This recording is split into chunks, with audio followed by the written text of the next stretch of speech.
అనగా ఒక అడవిలో ఒక సింహం ఉండేది.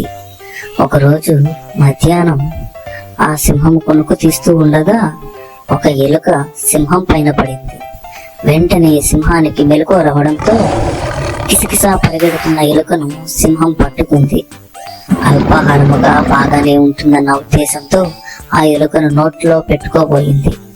అప్పుడు తెలివైన చిట్టెలుక సింహం ఉద్దేశం గ్రహించిన వెంటనే, ఓ రాజన్, నన్ను వదిలే, నా చిన్ని శరీరంతో నీకు ఎలాగూ ఆకలి తీరదు, నన్ను వదిలేస్తే ఏ రోజైనా నీకు పనికి వస్తాను అని ప్రాధేయపడింది.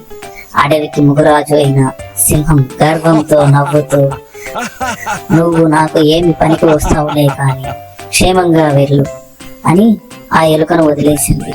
ఈ సంఘటన జరిగిన కొద్ది రోజులకు సింహం అడవిలో వేటాడుతుంటే ఒక వేటగాడి వలలో చిక్కుకుంది.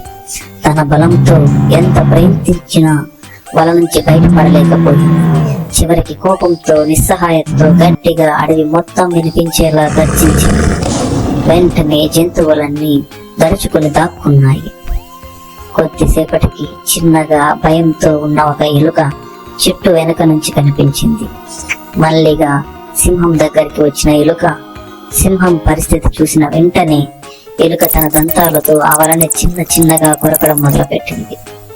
ఎలుక చాలాసేపు కష్టపడడంతో చివరికి వలలో పెద్ద చిల్లు తయారయ్యింది.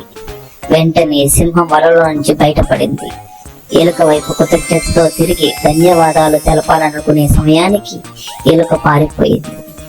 ఎలుక పారిపోవడాన్ని గమనించిన సింహం తన మనసులో ఇలా అనుకుంది, ఈ చిన్న ఎలుక నాకు ఏమి పనికి వస్తుంది అనుకున్నాను, ఈ రోజు నా ప్రాణాలు కాపాడింది.